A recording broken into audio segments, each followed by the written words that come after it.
কারণ আমার বান্ধবীর বাড়ি আর আমার যার সাথে রিলেশন চলে তার বাড়ি কিন্তু পাশাপাশি।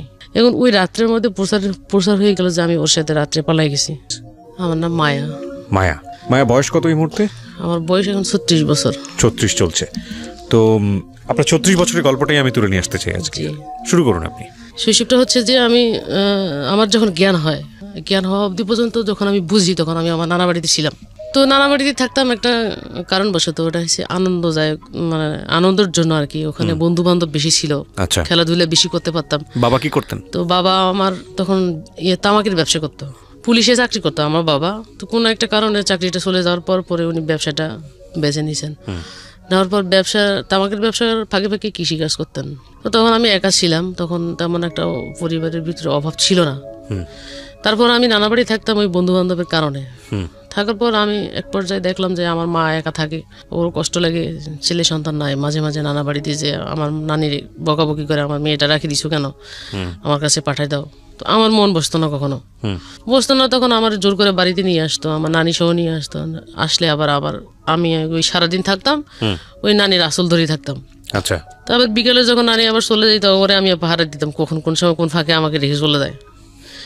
তো যদিও চলে যাইতো, আমি আবার এদিক দিয়ে বুঝতে পারতাম যে চলে গেছে। আমি আবার দূরে গিয়ে ওই রাস্তার মধ্যে ধরে ফেলতে আবার সাথে করে যাইতাম।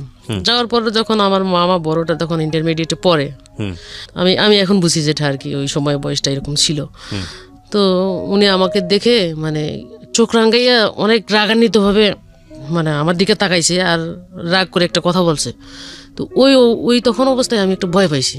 ভয় পাওয়ার সাথে সাথে আমি কান্না করে দিচ্ছি যে আমি আর এখানে থাকবো না। ওই ভয়ের কারণে পরে আমি অসুস্থ হয়ে পড়ে যাই কান্না করতে করতে। তো ওটাতে কেটে যাওয়ার পরে আমি স্কুল জীবনে ভর্তি হইলাম। বাড়িতে এসে স্কুল জীবনে ভর্তি হওয়ার পর ক্লাস 6, 7 যখন উঠছি, তখন আমার ওই একসাথে আমার স্বাস্থ্য জ্যাঠতো ভাই বোন মিলে স্কুলে যাইতাম আসতাম। ওখান থেকে এক ভাই আমাকে মানে পছন্দ করা শুরু করে দিল বলতে প্রতিনিয়ত একটা করে চিঠি লিখতো। ভাই বলতে মানে কি? আমার জ্যাঠাতো ভাই। ওকে। তো এই চিঠি লিখে আরেক জ্যাঠাতো বোনের দিয়ে পাঠিয়ে দিত। ওটা আমাকে না দিয়ে ওটা আমার বইয়ের খামের ভিতরে রেখে দিত, মলাট বলে যেটা আর কি, রেখে দিত। ওটা প্রতিদিন রাখার পর আমি স্কুল থেকে আসার পর কিন্তু আমার আব্বা মা আমার বইগুলা সব চেক করতো। চেক করার পর কিন্তু ওরা কয়েকটা চিঠি পেয়ে গেছে, যেটা আমি জানি না। ওখান থেকে একটা ওদের সাথে পারিবারিকভাবে দ্বন্দ্ব লাগে যে চিঠি দেওয়ার কারণে। তো আমার আব্বা আবার ওদের সাথে একটু মারপিট করে, মাথাটা ফাটায় দেয়। তো এটাকে কেন্দ্র করে আমি আবার আমার নানা বাড়িতে চলে যাই। ওখান থেকে আমি এসএসসি পরীক্ষা দিই। পরীক্ষা দেওয়ার পর আমি এসএসসি পাশ করি। এই এসএসসি পাশ করার পর আমার আব্বার প্যারালাইসিস হয়ে যায়। প্যারালাইসিস হওয়ার পরে পুরো সংসারটা আমাদের চলে না অবস্থা। এখন আমি কি করব? আমিও তো কেবল এসএসসি পরীক্ষা দিয়ে বের হয়েছি। আমার মার সাথে পরামর্শ করলাম এখন আমরা কিভাবে সংসারটা চালাইতে পারি। এই অসুস্থ থাকার ঔষধ পাতি সবকিছু মিলে কিন্তু আমার চাচারা আমার পাশে আসে না, আমাদের পাশে আর আসে না। এরকম করতে করতে উনিও অসুস্থ। এখন আমিও পড়ালেখা কিভাবে করব, এটা একটু কষ্টের বিষয়। এর ফাঁকে দিয়ে আমি আবার ওই 19 থাকা অবস্থায় একজনের সাথে আমার রিলেশন হয়ে যায়। তো ওকে আমার পছন্দ লাগে এবং ও আমাকে পছন্দ করে। পছন্দ থাকা অবস্থায় ওর সাথে আমার একটা মানে ভালো সম্পর্ক তৈরি হয়ে যায় এবং চিঠি আদান প্রদান হওয়ার কারণে আবার এদিকে বাবা অসুস্থ। তখন যদি আমি সিদ্ধান্ত নিয়ে ফেলছি যদি আমি ওকে বিয়ে করি তাহলে হয়তো বা আমার ঝামেলাটা কমে যাবে। তো ওকে আর ফ্যামিলিগত দিক থেকে বিয়ে করা হলো না। আমি একদিন ওদের বাড়ির দিকে বেড়াইতে আসছিলাম। বেড়াইতে আসার পর ওর ভাই মানে কথা বলছে, একটা মানে কটু কথা বলছে আর কি। এটা আমার এক ভাবি শুনতে পারছে। শোনার পরে ওই ভাবি কি করছে, বাড়িতে কথাটা লাগানোর পর এখন আমার আব্বা ওইটাকে রিয়েক্ট করি এমন একটা পর্যায়ে নিয়েছে যে আসলে আমি ওর সাথে খারাপ কিছু করে ফেলছি। উনি আমাকে ওই দিন রাত্রে মানে এমনভাবে মারতে গেছে যে হাতের মধ্যে একটা রশি নিয়ে আমার গলায় ঢুকাই দিছে, যেটা ফাঁসি বলে আর কি। ঢুকাই দিয়া ওই ফার্স্ট এভাবে টান দিছে। টান দেওয়ার সাথে আমার হাতটা কিন্তু আমি এই ফাঁসির ভিতরে ঢুকাই দিছি, হাতে বাজি গেছে। বাজি যাওয়ার পর কোনো রকম রশিটা ফাঁক করে মাথা থেকে বের করে দিয়ে আমি একদিকে দৌড় মারছি তখন আমি ভয়ে দূরে আমার বান্ধবীর বাড়িতে গেছি। কারণ আমার বান্ধবীর বাড়ি আর আমার যার সাথে রিলেশন চলে তার বাড়ি কিন্তু পাশাপাশি। এখন ওই রাত্রের মধ্যে প্রচার হয়ে গেল যে আমি ওর সাথে রাত্রে পালাই গেছি। তখন আমি ওদের বাড়িতে গেলাম। যখন ওদের বাড়িতে 3 দিন ছিলাম, তখন আমার বান্ধবীর আব্বা যেহেতু আমার আব্বার সাথে মানে কন্ট্যাক্ট করার পর বলছে যে আসলে ও ভয়ে আমাদের বাড়িতে চলে আসছে, আপনি এরকম কেন করছেন? মানুষ কি মেয়েদেরকে এভাবে মারে? এটা করতেন না আপনি। তো মানুষের তো কিছু থাকতেই পারে, তাই বলে যে খারাপ কিছু এটা না, অতি কড়া শাসন ভালো না। এই সব কিছু বুঝাই সুঝাই আমাকে বাড়িতে দিছে। দেওয়ার পর আমি এখন একটা মানে সংকোচ ভাবে চলি, মন খুলে চলতে পারি না। তো এদিক সেদিক চললে মানুষে বলে ওই যে রাত্রে পালাই গেছে, অমুকের সাথে পালাই গেছে, অমুকের সাথে পালাই গেছে। কিন্তু আসলে বিষয়টা যে কি এটা শুধু আমি জানি, আর আমার ওই বান্ধবী, আমার বান্ধবীর বাবা জানে, আর কেউ জানে না। তো এখন হাজারো সত্যি যদি আমি সামনে আনতে চেষ্টা করি, এটা কেউ বিশ্বাস করে না। বিশ্বাস করে না যখন, তখন আমি সবকিছু মনের প্রতি চেপে রেখে আমি আমার নানা বাড়িতে গিয়ে আবার ইন্টারমিডিয়েট জীবনটা শুরু করি। মানে ইন্টারমিডিয়েট ভর্তি হই। এটা একটা বড় সমস্যা আমাদের সমাজে, মানে মেয়েরা এই জায়গাটায় যদি আসলে ফ্যামিলি সাপোর্টটা না পায়, এটা খুব দুঃখজনক আসলে। যাই হোক, হ্যাঁ বলেন। তারপর তখন আমি আমার নানা বাড়িতে চলে যাই। আমার মামারা ওখান থেকে ভর্তি করানোর পরে আমি পাশাপাশি কি করলাম, পরিবারটাকে বাঁচানোর জন্য মানবাধিকার সংস্থা নামে একটা সংস্থার মধ্যে আমি একটা জব নিলাম। কোন পরিবারকে বাঁচানোর জন্য? আমার বাবার পরিবার। কেন? মানে বাবা যেহেতু বাবা অসুস্থ। হ্যাঁ। ও, তো জব নেওয়ার পর আমি এখানে এদিকে ছোট ছোট ভাই বোন দুইটা আছে, এরা কেউ 6-এ পড়ে, কেউ 5-এ পড়ে, এরকম অবস্থা। আমি এসএসসির পর জবটা নেওয়ার পর পাশাপাশি জবটা করতেছি, চাকরি পড়ালেখা করতেছি। আবার এদিক দিকে ক্ষেত খামারের যে কাজগুলো আছে, ধান চাষ থেকে শুরু করে সবকিছু, এগুলো আমি দেখাশোনা করতেছি। নানির বাড়িতে থেকে কিভাবে দেখাশোনা করতেন? আমার নানা বাড়ি আমাদের বাড়ির পাশাপাশি। ও আচ্ছা, ওকে। বেশি দূরে না, মানে সকালবেলা যদি আসি, সারাদিন কাজ করে চলে গেলে বিকালে আবার ওদিকে চলে যাই। আচ্ছা আচ্ছা। চলে গিয়ে আবার রাত্রে ওখানে থাকলে আবার পরদিন সকালবেলা এদিকে গোছাই দিয়া আমি কলেজে চলে যেতাম। কলেজ 3 দিন, সপ্তাহে 3 দিন করতাম, আর 3 দিন করতাম না। আচ্ছা। তো এই ফাঁকে চলার পর এর ফাঁকে দিয়ে আবার ওই কাজটা করতাম। কাজটা আমার মানে একাধারে নিজের জমি জমা দেখা, হ্যাঁ, চাকরি করা, প্লাস হচ্ছে কলেজে পড়াশোনা করা। আচ্ছা। এবং মানুষের দুর্নাম তো আছেই। হ্যাঁ, দুর্নাম তো আছেই। কিন্তু আমার ভিতরে একটা সাহস ছিল যে আমি মানুষের কোনো কথায় মানে কেয়ার করি না। যে যাই বলুক, এটা হচ্ছে তার ব্যক্তিগত ব্যাপার। আমি তো জানি, আমার আল্লাহ তো জানে যে আমি কি জিনিস। যদি আমার ভাগ্যে থাকে ভালো বিয়ে হাসাতেই হবে, না থাকলে আমি এভাবেই সংসার চালাবো। এভাবেই চিন্তা ভাবনা করছি। করার পর আমি পড়ালেখাটা চালাইলাম। চালার পর ইন্টারমিডিয়েট পাস করলাম। পাস করার পর আমি দেখতেছি একটা অ্যাপ্লিকেশন কোর্স হয়েছে। তা আমার আব্বারে জানাইলাম। জানার পর আমার আব্বা, আমার চাচা, ছোট চাচা, আমি মিলে 3 জনে টার্গের মধ্যে চলে আসছি। এখন সকাল 10টায় পরীক্ষা, রাত্রে থাকতে হবে।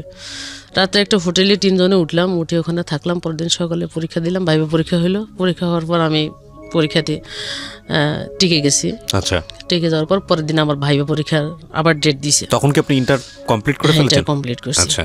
ডেট দিছে। ডেট দেওয়ার পরে হলো পরের দিনও থাকতে হলো। পরের দিন ভাইবা হইলো। ভাইবার পরে আবার আমি ভাইবা তো টিকছি, পরে প্রি সার্ভিসের জন্য রেখে দিছে। আচ্ছা। প্রি সার্ভিসের জন্য রেখে দিছে যখন, তখন আমাদের সাথে আলাপ আলোচনা করে কথাবার্তা বলে কে কোথায় কোন এলাকায় চাকরি করবে, কার কোথায় পোস্টিং, এটা নিয়ে কথা বলতেছে। কথা বলার পর আমার পোস্টিংটা দিল। পড়ছে যখন, তারপর আমার বাড়ি থেকে দূরে হবে আর কি। তো পড়ছে যখন, তখন আমি এখান থেকে আসলাম। আসার পর এখন আমার সাইকেল চালায় চাকরি করতে হবে। আমি তো সাইকেল চালাতে পারি না।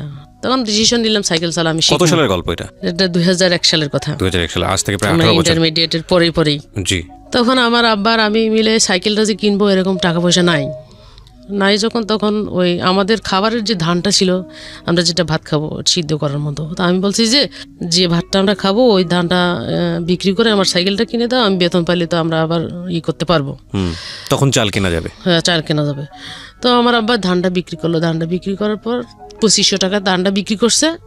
ওটা আমার আব্বা আমাকে কিনে দিল। কিনে দেওয়ার পর ওটা নিয়ে আমরা বাসায় চলে আসলাম। বাসায় আসার পর তখন আমি ওই 4 দিনের মধ্যে সাইকেলটা চালানো শিখে ফেলি।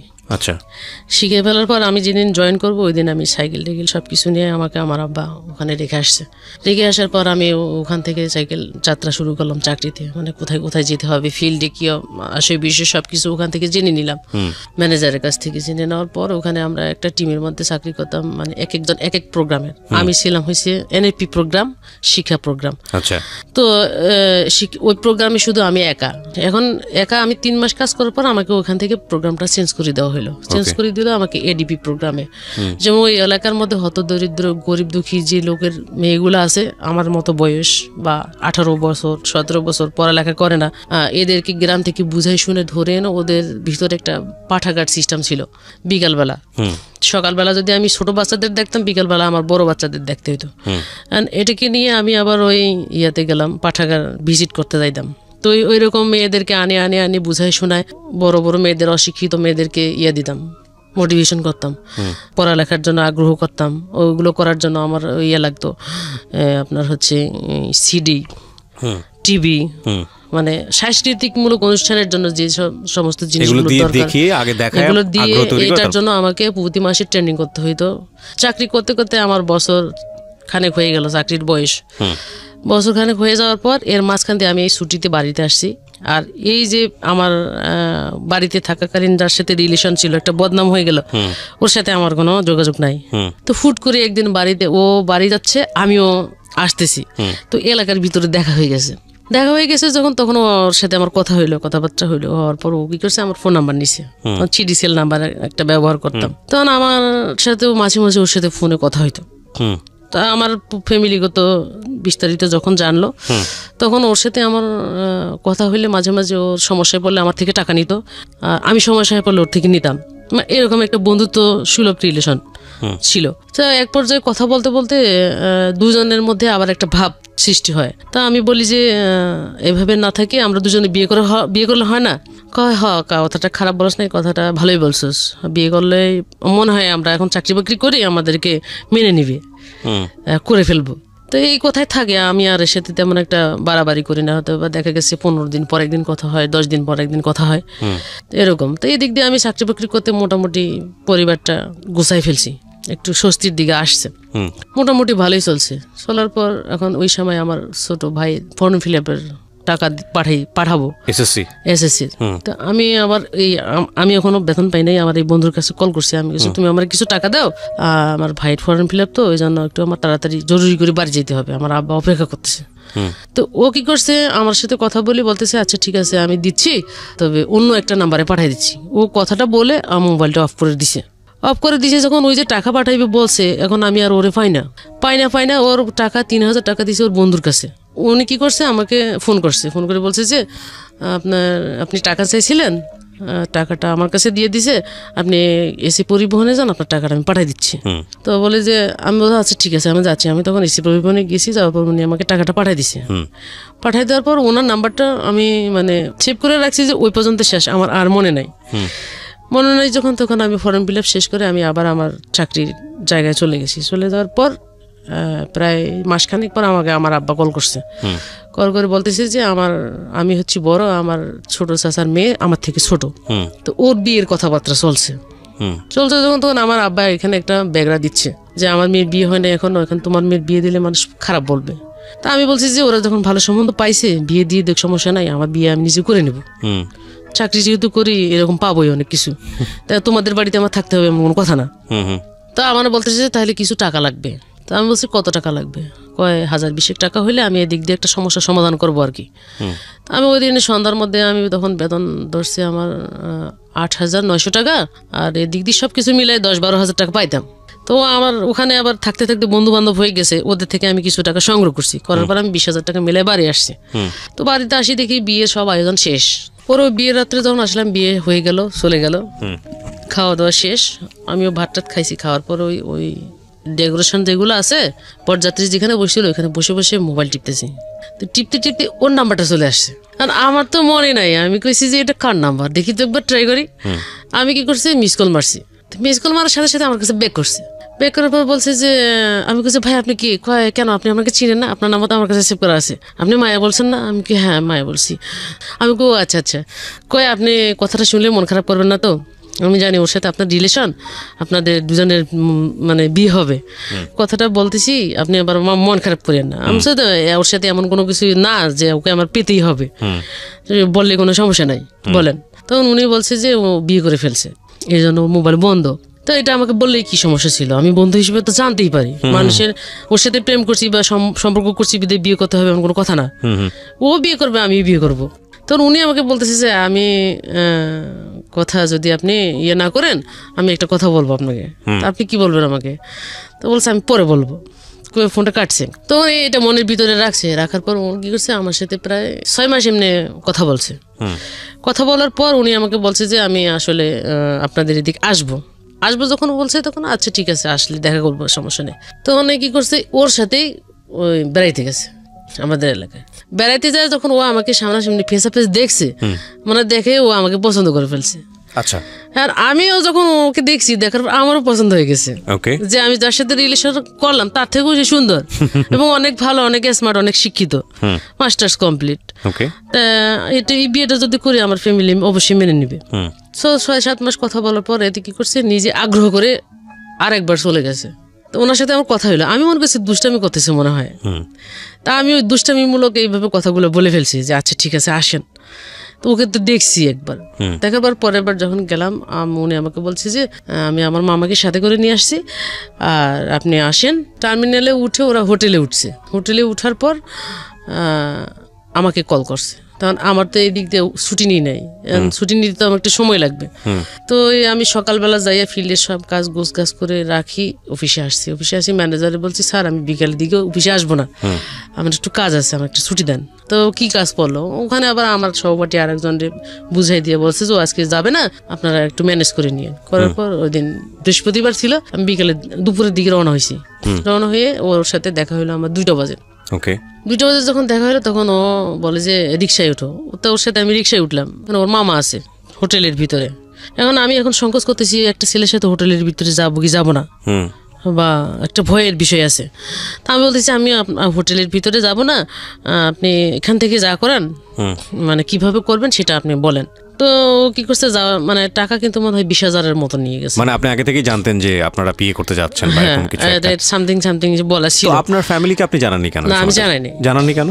জানা নেই বলতে আমার ফ্যামিলি এত দূরে ছেলের সাথে বিয়ে দেবে না। আচ্ছা, বিয়ে দেবে না বলতে যদি আমি ঢাকায় ছেলে বিয়ে করি তাহলে এখানে যদি আমাকে ফেলে চলে যায় পরে ওকে আমরা কোথায় খুঁজে পাবো? এমনি আমরা মধ্যবিত্ত পরিবারের মানুষ, আমরা এগুলো চাই না। এখন এদিক থেকে আমার পছন্দ হয়ে গেছে, এটা আমি মানে করবোই তো করবো, জীবনের ডিসিশন কি হয়। পরে ওই কি করলো, আমাকে ওখান থেকে রেখে মানে আগে মার্কেটে ঢুকাইছে। মার্কেটে ঢোকার পর বিয়ের যেগুলো কেনাকাটা সবগুলো করছে, নাক ফুল থেকে শুরু করে কাপড় চোপড় পাঞ্জাবি সবকিছু মিলাই করে ফেলছে। উঠার পর ওরা আর একটা রুম নিয়ে ফেলছে, মানে আমার জন্য আর কি। ওরা 2জন এক জায়গায় থাকবে, আমি এক জায়গায় থাকবো।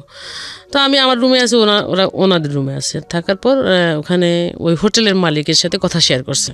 শেয়ার করার পর বলছে যে আচ্ছা ঠিক আছে আমি বিয়েটা আমরাই করাবো, আমরা মেয়ের পক্ষ আর ছেলের পক্ষ তো একজন আসি। তো ওখানে কাজী টাজি আনে, ওখানে কিন্তু বিয়েটা হয়ে গেছে। আপনার ফ্যামিলি জানতো না? না, ফ্যামিলি জানতো না। বিয়েটা যখন হয়ে গেল, ওই দিন বিয়ে শেষ করার পর প্রায় রাত্রে 9:30 বাজছে। 9:30 বাজছে। তা আমি বলছি তো আমি এখানে থাকতে পারবো না, আমার তো যাইতে হবে। তো বলতেছে না চলে গেলে কেমন হয়, এটা খারাপ দেখা যায় না, থাকো আজকে, কালকে শুক্রবার বন্ধ আছে, শুক্রবার বিকালে যাবো, শনিবার অফিস করবা। আমি ওখানে থাকলাম। থাকার পর শুক্রবার বিকালবেলা ওর মতো চলে আসছে, আমি আমার মতো চলে গেছি। চলে যাওয়ার পর আবার কন্টিনিউ তো ফোনে যোগাযোগ হয়। তো যোগাযোগ করতে করতে করতে করতে এটা আমার বাড়িতে জেনে গেছে যে আমি বিয়ে করে ফেলছি। জেনে গেছে যখন, তখন আমার বাড়িতে কিছুতেই না দিবে না, মানতেছে না। এখন যদি আমাকে অন্য কোথাও বিয়ে করে দেয়, এখন ওর সাথে বিয়ে করছি, যা করার তো সবকিছু করে ফেলছি, এখন আমি আর একটা ছেলের কাছে যাবো না। এখন আমার কপালে যা হবে হবে। এখন তোমাদের সংসার আমি বোঝাই দিছি, এখন তোমরা ভালোভাবে মেনটেন করে চলো, আমি এভাবে বলছি। বলার পর আমি ফ্যামিলিকে বলেছি যে আমি আমার যতটুকু করার ছিল আমি অতটুকু করে গোছাই দিছি, এখন তোমরা তোমাদের মতো মেনটেন করে চলো। না আমার পক্ষে সম্ভব না, আমি ওর সাথে সংসার করব। আমি এই কথা বলে আমি ওখান থেকে চাকরি বাকরি ছেড়ে ওর সাথে চলে আসছি। চলে আসলাম ঢাকা আসার পর এখানে আমাকে রাখার পর ওদের বাড়িতে রাখলো, এখানে থাকার পর আমার ওই বছরের মধ্যে আমি কনসেপ্ট করার পর এখন আমি যে বাড়িতে আসবো বা কোনো কিছু, ওই সময়ের মধ্যে আমার ডিগ্রিতে পরীক্ষা শুরু হইলো যখন, তখন আমি আবার ওই কনসেপ্ট অবস্থায়, আমার পেটে তখন বাচ্চা 7 মাস চলে, ওই অবস্থায় আমি ডিগ্রি পরীক্ষা দিলাম। পরীক্ষা দেওয়ার পর আমি আবার আমাদের বাড়িতে না গিয়ে আমার ফুপু বাড়ি থেকে পরীক্ষা দিছি। পরীক্ষা দেওয়ার পর ওখান থেকে আমি আবার শ্বশুর বাড়িতে চলে এসেছি। তো এই বাচ্চাটা হওয়া পর্যন্ত আমি ওদের সাথে ভালো ছিলাম, মানে ওরা আমার সাথে ভালো ব্যবহার করতো। বাচ্চাটা হয়ে যাওয়ার পর এই বাচ্চার বয়স যখন 1 বছর, তখন আমি আবার কনসেপ্ট করে ফেলার পর তখন আমি আমার কি করলাম, এদিক থেকে আমার ফ্যামিলির সাথেও যোগাযোগ হয়ে গেল যে বাচ্চা কাচ্চা হয়ে গেছে, এখন আর এগুলো ধরে রাখা লাভ কি, একটা মিউচুয়াল করে ফেলার পর ওরা তখন এদিকে আসছে, এদিক থেকে ওরাও ওদিকে গেছে। এখন একটা আসা যাওয়ার মধ্যে আছি। থাকার পরে যখন দ্বিতীয় বাচ্চাটা আমার কনসেপ্ট আসে, তখন আমি নাইউরি হিসেবে আমার বাবার বাড়িতে চলে যাই। যখন চলে যাই, তখন আমার মা আমাকে বলে যে এই বাচ্চাটা এখনো বড় হয় নাই, আবার আরেকটা বাচ্চা নিশ্চয়, বাচ্চাটা নষ্ট করে ফেলে, বাচ্চাটা রাখবা না। তো আমিও ততটা ওই বুঝতাম না তখন আমি কি করছি, আমার মার সাথে ওখানে গেছি, এটা নষ্ট করে ফেলবো। কারণ ওখানে যাওয়ার পর ওখানে মহিলা গাইনি যে করতেছে আরো অন্য মহিলারা আছে দেখি তো চিৎকার করে চিল্লায়। তা আমি আবার কি করছি, এটা আমি ভয় পেয়েছি, ভয় পাওয়ার কারণে আমি ওনাকে ওখানে বসে রেখে ওখান থেকে নিজে নিজে বাড়িতে চলে আসছি। তা আমার মা আমাকে খুঁজে আরেকজনকে জিজ্ঞেস করছে, আমার মেয়েটারে দেখছেন, আপনার মেয়ে কবে রিক্সা নিয়ে বাড়ি চলে গেছে? তখন আমার মা বাড়ি ঘুরে এসে বলতেছে যে তুমি আমাকে রেখে চলে আসলে কেন? আমি তুমি যে কাজ করার জন্য আমাকে নিছো ওটা আমি করবো না, এটা তুমি করো, যাই যাও। তো করার পর বলছে কয় এটাই সামলাইতে পারতেছিস না, আবার আর একটা নিছিস, এখন দুইটা কেমনে সামলাবি? আমি কষ্ট করলে একবারে করবো আর করবো না পরে। এভাবে করার পর আমি আর বাচ্চাটা নষ্ট করি নাই। তারপর হইলো তখন আমি ওই অবস্থা থেকে শুরু হইলো 8 মাস যখন চলে তখন থেকে আমার উপর টর্চারিং এর একটা কিভাবে হয়েছে প্রভাব চলে আসলো বলতে আমার শাশুড়ি মানে কথায় কথায় খোঁটা মারে, নিজে নিজে বিয়ে করছি, আমার এত সুন্দর ছেলে দেখে মন মানে নাই, চলে আসতো। আমি ঢাকা শহরে ছেলে বিয়ে করাইলে কত কিছু পাইতাম, কোনো কিছু পাই নাই। আজকে দুইটা বাচ্চা হয়ে যাচ্ছে, তোর ফ্যামিলি থেকে কোনো কিছু দেয় নাই বা ওইরকম কিছু পাই না, একটা মানে আত্মীয়তার সম্মান বলতে কিছু আছে। আমি বলছি যে এত দূর থেকে তো এত কিছু করা সম্ভব না, আর আপনারা গেলে তো আমার মা বাবা ফেলাই দেয় না, আমাদের সাধ্য মতো যতটুকু করার দরকার আমরা অতটুকু করি, এইভাবে তো আপনি আমাকে এভাবে বলতে পারেন না। তো ওনার ছেলে হচ্ছে ও সহ 4 জন, আরো 3 ছেলে আছে, মেয়ে এক আছে, এক মেয়ে বিয়ে হয়েছে। তো ওই পরিবারের সমস্ত কাজ আমাকে দিয়ে করাইতো, রুটি বানা থেকে শুরু করে সকালবেলা প্রতিদিন 1 গাদা রুটি বানাইতে হয়, ভাজি করতে হয়, চা আছে, সবকিছু মিলে করা লাগে।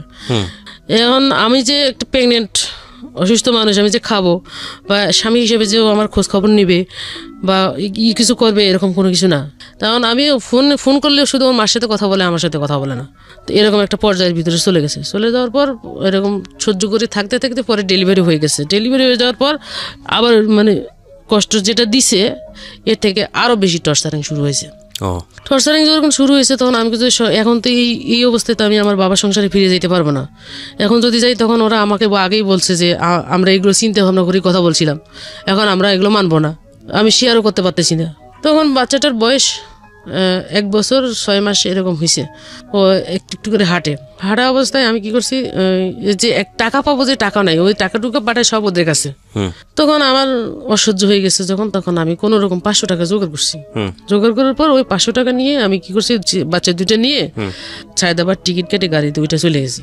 বের হয়ে তখন ওর মা ওকে ফোন দিয়ে বলতেছে তোর বউ বাড়ি থেকে বের হয়ে গেছে, বের হয়েছে তো হয়েছে, এই বাড়িতে আমি আর ঢুকাবো না। আমার কাছেও মোবাইল নেই যখন তখন ও কোন অফিসে চাকরি করে ওইটা আমি জানি। অফিসে চলে গেছি, অফিসে চলে যাওয়ার পর অফিসে ওরা আমি পাইছি। ও আমার দেখে মানে মুখ এমনভাবে কালো করছে যেন আমি ওর শত্রু গেছি ওখানে। তারপরে সবকিছু মেনে নিয়ে ওই অফিসে থাকার পর ওই দিনে তো ব্যাচেলার থাকতো, যে বাসায় ব্যাচেলার থাকতো ওই বাসায় তো নেওয়া সম্ভব না। কারণ অফিসের রুমের ভিতরে বসায় রেখে ঘন্টা 2-এর মধ্যে বাসা খুঁজে নিছে। বাসা খুঁজে নেওয়ার পর 1000 টাকা একটা রুম ভাড়া নিছে, ওই রুমের ভিতরে আমাদেরকে আপাতত উঠাইছে। উঠানোর পর 1 মাস থাকলাম, 2 মাস, 3 মাসের মাসে বলতেছে যে আমার একলা সংসার চালানো সম্ভব না, আমি কি আমার ভাই বোনদের টানবো নাকি এখানে আমি আলাদা করে সংসার টানবো, এটা সম্ভব না। তখন আমি বললাম যে আমি তো পড়ালেখা জানি, আমার তো একবারে অজ্ঞ না যে কোনো কিছু করতে পারবো না, যে কোনো একটা চাকরির ব্যবস্থা করে দাও, আমি বাচ্চা কাচ্চা কারো কাছে রাখি, আমি চাকরি করবো। তো এরকম যখন একটা কথা বললাম তখন ও রাজি হইলো। রাজি হওয়াতে পরে আমাকে কি করলো, ও যে এলাকায় কাজ করে ওই এলাকার কিছু সদস্য আছে যারা গার্মেন্টস সেক্টরে কাজ করে, তাদের সাথে পরিচয় পর্ব করে আমি যে ওর ওয়াইফ ওই পরিচয়টা গোপন রাখার পর ওনার সাথে পরিচয় করে দিয়ে আমাকে একটা জবের ব্যবস্থা করলো। করার পর আমি এখন পড়ালেখা করছি, এতগুলা পড়ালেখা করার পর আমি গার্মেন্টসের ভিতরে যখন আমি পরিবেশটা সম্পর্কে বুঝলাম ওই দিনে ইন্টারভিউ দিতে যাইয়া, এখন আমি বলছি আমি এই সমস্ত চাকরিগুলো করবো, এটা আমার পক্ষে সম্ভব না, আমি মেনে নিতে পারবো না এটা। তো যিনি সুপারভাইজার আমার, তিনি অনেক ভালো, উনি আমাকে গেট থেকে নিচে নেওয়ার পর ফ্লোরে নিচে নিয়ে আমাকে, আমি তো ওই সেক্টরে একবারে নতুন, কিছু জানি না, উনি আমাকে সব কিছু জানাই দিছে, শিখাই দিছে। তো শিখাই দেওয়ার পর আমাকে বলছে যে তোমাকে ইন্টারভিউ বোর্ডে যখন যেগুলো জিজ্ঞেস করবে তুমি এগুলো বলবা। তো তখন আমি ওগুলো বলছি, বলার পর আমার বেতন হচ্ছে 2800 টাকা। তো ওভারটাইম করলে আমি 4000 4500 মতো টাকা বেতন পাইতাম।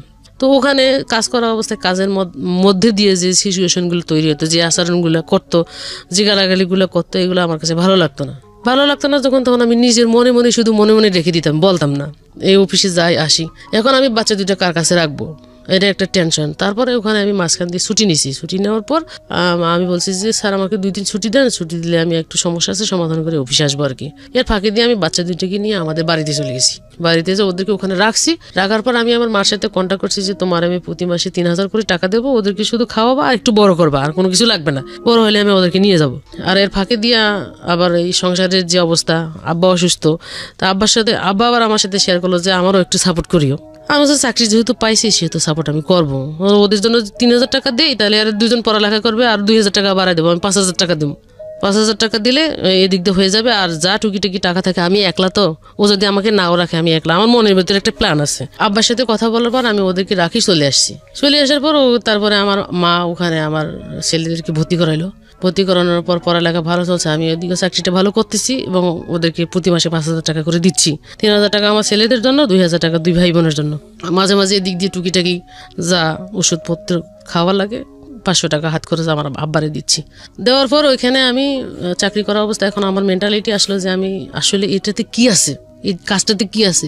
যেমন ওরা আজকে আমাকে অর্ডার করতেছে, ওই জায়গাটা আমাকে যেতে হবে। এটা করতে হলে মানে ওখানে যেতে হলে আমাকে কি করতে হবে, আমাকে এটা অ্যানালাইসিস করতে হবে। মানে আপনাকে যিনি অর্ডার করতেছেন আপনি সেই জায়গায় একদিন অর্জন করতে চান। অর্জন করতে চাই। জানার পর যখন আমার আইকিউ এর ভিতরে ওই জিনিসগুলো ঢুকে গেল, তখন আমি কি করব, আমার এই বেতনে পোষাবে না, এখন আমি চাকরিটা চেঞ্জ করব। যাইতে আসতে আমি এক মহিলার সাথে কথা বলতাম প্রতিদিন। তো ওনাকে আমি বললাম আপনাদের ওখানে কি লোক নেয়? তো বলতেছে তোমার পড়ালেখা আছে? আমাকে হওয়া আছে। তাহলে তুমি কালকে সার্টিফিকেট নিয়ে এই জায়গায় দাঁড়াও, আমি আসার সময় তোমাকে মাইক্রো করে তুলে নিয়ে যাব। তো ওনার সাথে আমার যোগাযোগ করার পর আমি পরের দিন সকালবেলা সব কাগজপাতি, মানে ওখানে 30 তারিখ ডিউটি শেষ করছি, বেতন দেয় 10 তারিখ। যে কোনো একটা বাহানায় আমি বেতন একটা নিবো এখান থেকে। পরের দিন ওনার সাথে আমি ওই ফ্যাক্টরিতে গেলাম। ফ্যাক্টরিতে যাওয়ার পর উনি একজন ইনচার্জের কাছে আমাকে বুঝিয়ে দিল। বুঝিয়ে দেওয়ার পর উনি আমাকে বলতেছে যে তোমাকে আমরা নিব, তুমি আমাদের ম্যানেজারটা একটু সেন্সিটিভ, উনি স্মার্টনেসলি চলাফেরা না করলে ওনা কিন্তু নেয় না। স্মার্টলি চলাফেরা করতে হবে, স্মার্টনেস লাগবে। তুমি সুন্দর পোশাক টোশাক পরে কালকে একবার স্মার্ট হয়ে আসবা, ঠিক আছে, সেক্টরটা চিনে যাও। তো আমি ওই দিন ওনার সাথে কথা বলার পর আমি চলে আসি। চলে যাওয়ার পর পরের দিন আমি আবার ওখানে গেছি। উনি যেভাবে আমাকে যেতে বলছে আমি ওখানে গেছি। যাওয়ার পর ওখানে লোক মনে হয় 10 জন নিছে। 10 জনের মধ্যে সিলেক্টেড করছে 6 জন, 4 জন বাদ। এর মধ্যে 2 জন মেয়ে আর বাকিগুলো ছেলে। সিলেক্টেড করার পর আমাকে ইন্টারভিউ বোর্ডে পাঠাইলো। পাঠানোর পর লিখিত পরীক্ষা হয় ওখানে 100 মার্কের। পরীক্ষা দিলাম। পরীক্ষা দেওয়ার পর ওনারা আমাকে ফ্লোরে পাঠাই দিল। ফ্লোরে পাঠাই দিয়ে ফ্লোর থেকে আমাকে মেডিকেল পাঠাইলো। ওখানে মেডিকেল পাঠানোর পর মেডিকেল টেস্ট করলো। টেস্ট করার পর আমার ওই দিন পাঠাই দেওয়ার পর 6 তারিখে আমাকে জয়েনিং ডেট দিল। 6 তারিখ থেকে আমি ওখানে জয়েন করলাম। জয়েন করার পর আমি জয়েনের ফাঁকে ওখানে কাজ করতেছি। কাজ করা অবস্থায় এখন আগের সেক্টরে যেখানে আমি কাজ করছি ওখানে সবার সাথে মানে পরিচয় হয়েছে, রিলেশন হয়েছে, ভালো সম্পর্ক হয়েছে, কথা দুইটা জোর করে বলতে পারতেছি, নিতে পারতেছি। কিন্তু এখানে গিয়ে আমার মন পুরো টিকতেছে না, মানে কিরকম লাগতেছে, আবার ওদের কথাগুলো কিরকম লাগতেছে আমাকে। তো আমার একটা জিনিসের কারণে আমাকে একটা বকা দিছে, একটা ভুল করছি আমি। তো ভুল যখন করছি তখন আমাকে বকা দিছে। বকা দেওয়ার কারণে আমার ওই জিনিসটা আবার ওখানেই মনের ভিতরে খুব নিছে যে আমি ওর জায়গাটাই যাব, এখানে থাকি, এখানেই ওর জায়গায় যাব। ওই দিন চলে আসি। চলে যাওয়ার পর পরের দিনে সকালে গেছি। যাওয়ার পর আর একজন সেকশন লিডার ছিল আমার। তো উনি আমাকে বলতেছে তোমার মন খারাপ কেন? আমি বলতেছি যে আসলে আমার পকেটের ভিতর যে একটা স্টিকার থাকে জ্যাকেটে, এটা আমি জানি না, এটা আমাকে জানাই দেওয়া হয় না। কিন্তু কালকে আমার দিদি যেভাবে কথাগুলো বলছে এই জন্য আমার মন খারাপ। তুমি কাজ করো, তোমাকে আর কিছু বলবে না।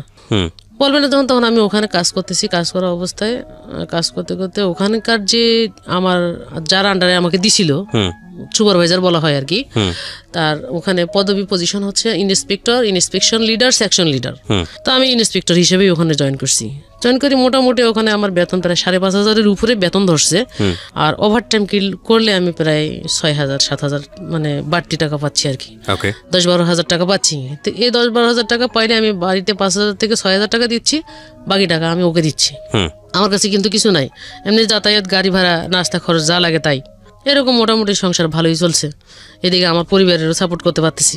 এদিকে পড়ালেখা করা অবস্থায় আমার ছেলেরা ক্লাস 4-5 উঠছে যখন, তখন আমার মা, আমার ভাই, আমার বাবা চিন্তা করলো আসলে টাকা এখন বেশি লাগে যখন এমনি কথাবার্তা চলার পর আমি আবার কি করলাম, এর ফাঁকে দিয়ে একদিন হঠাৎ করে খবর আসলাম আমার আব্বা মারা গেছে যখন, তখন আমি ওখান থেকে ছুটি নিলাম। ছুটি নিয়ে বাড়িতে চলে গেলাম। চলে যাওয়ার পর দাফন করলাম। করার পর আমি এখান থেকে গেছি আমার টাকায়, কিন্তু দাফনের কাপড় চোপড় কিনা হয়েছে।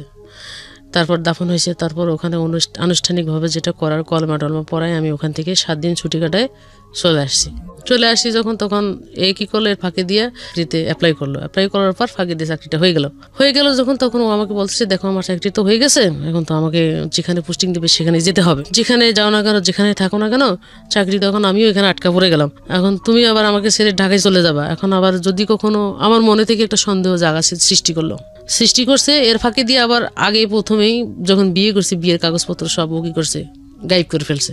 এগুলো কোনো কিছু নাই বলতে এখন ভবিষ্যতে যদি আমি ওকে, ও যদি সরে যায়, মানে আমার ভিতরে একটা সন্দেহ ঢুকে গেল বা কোনো কিছু করে, পরে আমি ওকে কিভাবে ধরবো, এই চিন্তা ভাবনা করার পর আমি একদিন আবার ছুটি নিয়ে বাড়িতে চলে যাও। ওরে ডাকার পর আমি বলছি যে দেখো আমার কাছে তো কাগজপত্র কোনো কিছু নাই, তুমি যদি কখনো কোনো কিছু করো তাহলে আমি তোমাকে কিভাবে পাবো, আমি আবার ডকুমেন্টস চাই, যেখানে ডকুমেন্টস আমরা করছি এখান থেকে আমাকে ডকুমেন্টস তুলতে হবে, তো ওই জায়গাতে আমি ভুলে গেছি। তখন বলছে যে আসলে ডকুমেন্টস কোনো কিছু করার দরকার নেই, তোমার যদি অবিশ্বাস থাকে তাহলে তুমি আবার করো।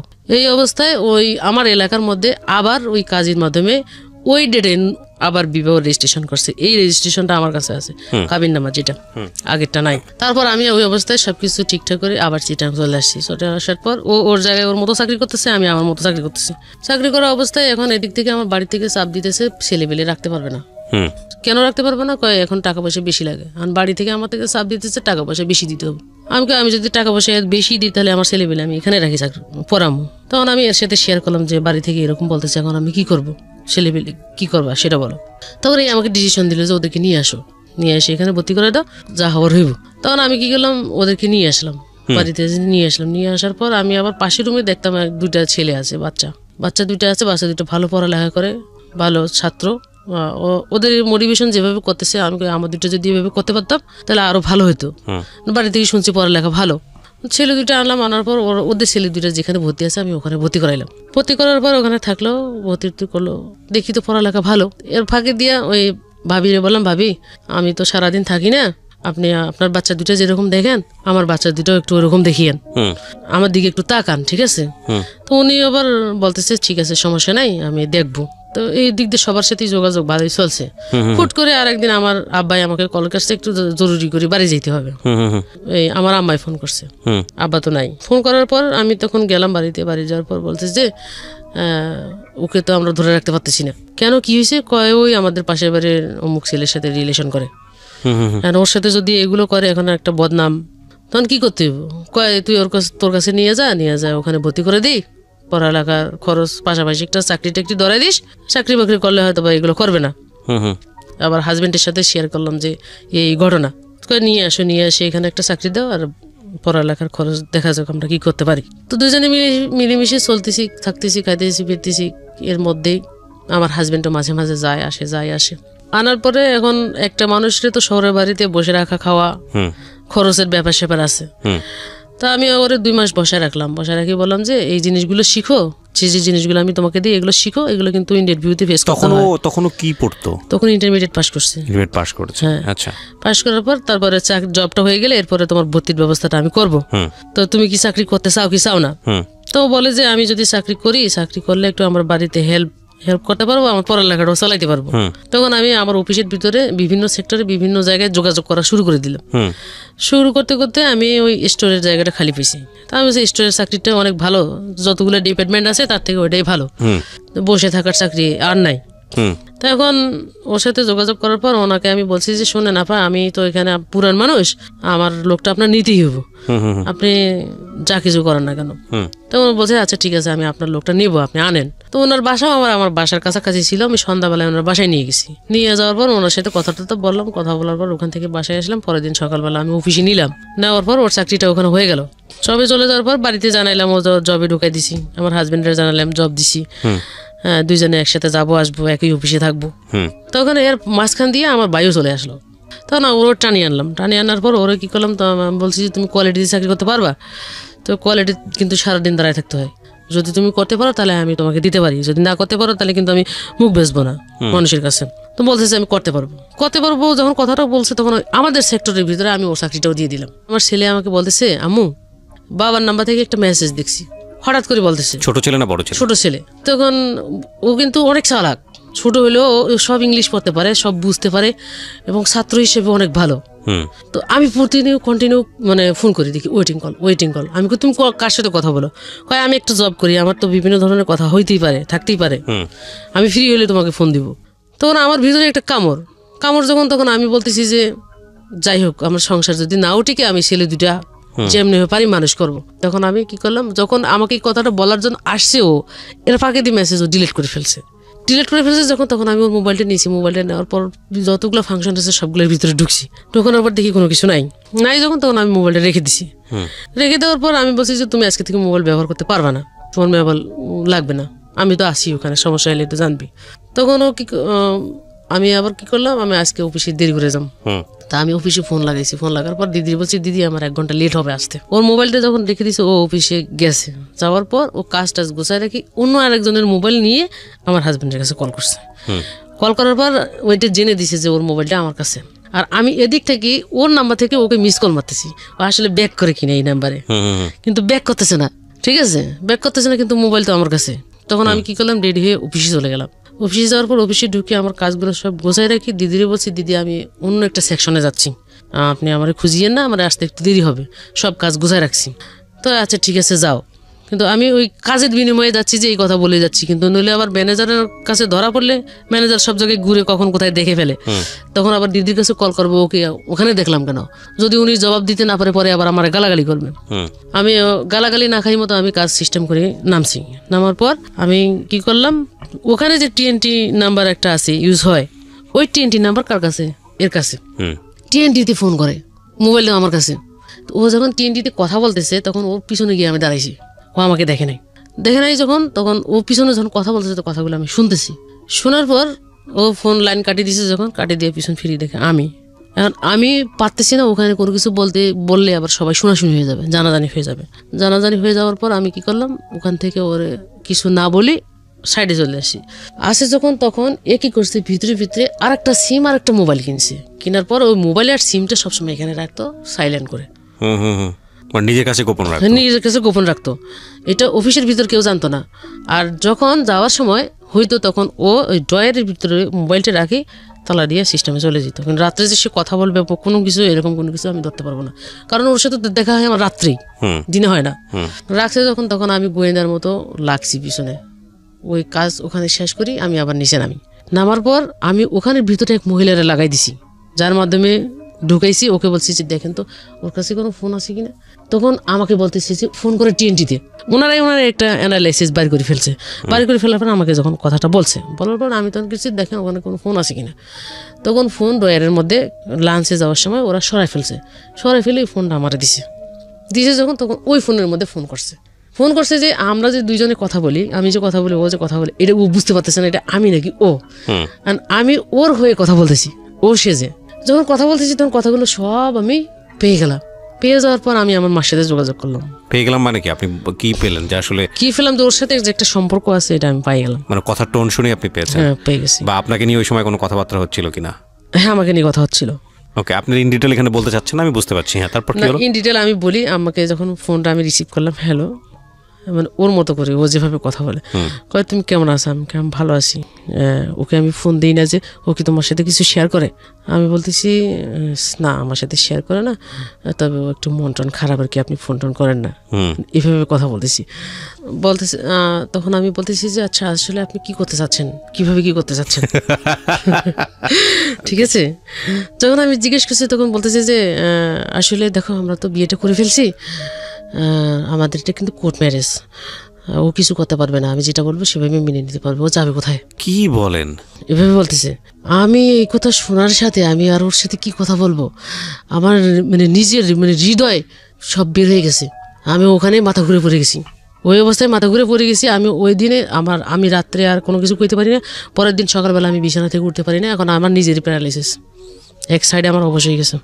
ওকে, অবশ হয়ে যাওয়ার পর আমি যখন বিছানা থেকে উঠতে পারতেছি না, পুরো টেনশন করতেছি, আমার মুখ বাঁকা হয়ে গেছে, কথা বলতে পারতেছি না, জিবা উলট পালট করতেছে। অফিসের মধ্যে ফোন দিয়ে জানাই দিছি আমি অসুস্থ, আসতে পারতেছি না। ও আমার কথা বলবে কি, আর আমার নামে বদনাম গাইছে যে আমি ঢং করতেছি, অ্যাক্টিং করছি, এরকম ধরনের কিছু বলছে। বলার পর তখন ও আমার কাছে ফোন করে বলতেছে যে সব ঢং সারি দিয়ে ভালো মানুষের মতো চলাফেরা করো। কালকে যে ফোনটা তুমি রিসিভ করছো এটা আমি বুঝতে পারছি। ও নিজের থেকে স্বীকার করলো। ওকে, হ্যাঁ স্বীকার করলো। করার পর আমাকে বলতেছে যে তুমি যদি ওর সাথে আমার সাথে সংসার যদি স্বাভাবিকভাবে মেনে নাও তোমার জন্য ভালো, যদি স্বাভাবিকভাবে মেনে না নাও তোমার জন্য খারাপ। বাধ্যগত আমার মেনে নিতে হবে ওর কথা অনুযায়ী। আপনি মাকে ফোন করলেন মাঝখানে? মাঝখানে মাকে ফোন করলাম, মাকে আসতে বললাম। মা বলতেছে যে আমি তো এখন এই সময় যাইতে পারবো না। আসতে বললাম, এখন মা কি করছে 1 সপ্তাহ পরে আসছে। আসার পর আমার মা করলো যে তুমি আমাকে ট্রিটমেন্টের জন্য আরেক জায়গায় পাঠাইলো, যে আমি এখন বাসায় আছি, ওর সাথে আমি আছি, ওর চাকরি বাকরি কিছু করা লাগবে না, তুমি ট্রিটমেন্ট হয়ে সুস্থ হও, তুমি সুস্থ হলে আমি ওকে নিয়ে বাড়ি চলে যাবো। সবকিছু ঠিকঠাক করে ও কি করছে, আচ্ছা ঠিক আছে কোনো কিছু হবে না, আর কোনো কিছু চিন্তা ভাবনা করার দরকার নেই, যা হয়ে গেছে এখানে শেষ বইলে ঢাকা চলে আসছে। আর যা হয়েছে এখানে শেষ, আর কোনো কিছু করবো না, আমি চাকরি বাকরি করে প্রতিষ্ঠিত হবো, আলাদা বিয়ে শাদী করবো। এভাবে কথা বললো। কথা বলার পর সব কিছু ওখানে শেষ করে আমার মা কি করছে আবার বাড়িতে চলে গেছে। চলে যাওয়ার পর আপনি আপনার এইরকম একটা জিনিস জানার পরে আপনি জিজ্ঞেস করা হয় নাই আপনার যে ঘটনাটা হলো কিভাবে শুরু হলো, কেমনে হলো? এটা তো একদিনের বিষয় না, কোর্ট ম্যারেজ করার যে বিষয়টা। না, আমি চাচ্ছি যে ও নিজে থেকে আসলে কি বলতে চায় হ্যাঁ এটা জানার জন্য আমি মাকে দিয়ে বলাইছি। সরাসরি আপনি কখনো সন্দেহ করেননি, শুধুমাত্র আপনার ছেলে এসে একটা টেক্সটের কথা বললো, SMS এর কথা বললো, ইন দ্য মিন টাইম কয়েকদিনের মধ্যে আপনি জানতে পারলেন যে আপনার ইতিহাসটা বের করার ইচ্ছা হলো না, যে কিভাবে হলো এই বিষয়টা, কোন কারণে হলো আপনি জিজ্ঞেস করেন? আরো পরে জানতেছি, আরো পরে। আচ্ছা ঠিক আছে, হ্যাঁ বলেন। তারপর মা চলে গেল। চলে যাওয়ার পর এখন আস্তে আস্তে তো ওকে আমি একা পাইছি ঘরের ভিতর। এখন এক প্রশ্ন যদি আমি বারবার করি তখন ও আমাকে বলতেছে আমি সুসাইড করবো। শহরের ভিতরে ঘরের মধ্যে যদি সুসাইড করে তখন ও আমাকে বিপদে ফেলবে, এবং উল্টে এর সাথে যদি রিলেশন হয়ে গেছে এও আবার উল্টা বিপদে ফেলবে, আমার মাও আমাকে উল্টা বিপদে ফেলবে। তিনজনের কাছে আমি ফেসে যাবো। ইন্টারেস্টিং বিষয় হচ্ছে যে ভদ্রমহিলার ব্রেইন অনেক ঠান্ডা, কুল ব্রেন, অনেক কিছু চিন্তা করে। কিন্তু সাধারণত এরকম ঘটনা ঘটলে কোনো মেয়ের পক্ষে এইরকম চিন্তা ভাবনা করা ওই মোমেন্টে সম্ভব না, সাধারণত হয় না, সিন ক্রিয়েট করবে, খুব স্বাভাবিক। কিন্তু উনি খুব ঠান্ডা মাথায় চিন্তা করেছে এই জিনিসগুলো। এটা খুব এইটা আজকে আপনারা শেষ পর্যন্ত শোনেন, শেখার অনেক কিছু আছে। হ্যাঁ বলেন। তারপর এরকম যখন বলছে তখন আমি ওকে কোনো কিছু জিজ্ঞেস করা বাদ দিলাম। বাদ দেওয়ার পর আমি দেখতেছি যে কোন দিকে গড়া অবস্থায় এখন শারীরিকভাবে যখন ফিট নেই এর মাঝখান দিয়ে আরেকবার গেছে।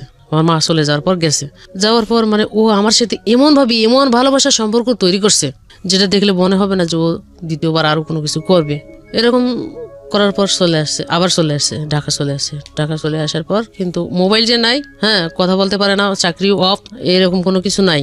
না করার পর সামনের যে ফিক্সি লোডের দোকান আছে, দোকানের মোবাইল থেকে কথা বলতো।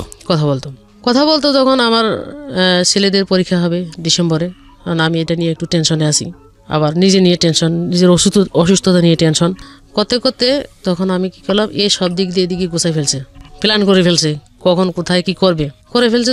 তখন ওই দিন 14 তারিখ চলে, 16 ডিসেম্বরের 14 তারিখ বন্ধের দিন। 15 তারিখ আমি বেতন পাইছি, 7 তারিখে বেতন পাইয়ে রুম ভাড়াটা দিই নাই বলতে এই বাড়িওয়ালারে বলে রাখছি যে এই মাসে আমার টাকাটা লাগবে, ছেলেদের পরীক্ষা, আমি আগামী মাসে 2 মাসের ভাড়া একসাথে দিয়ে দেবো।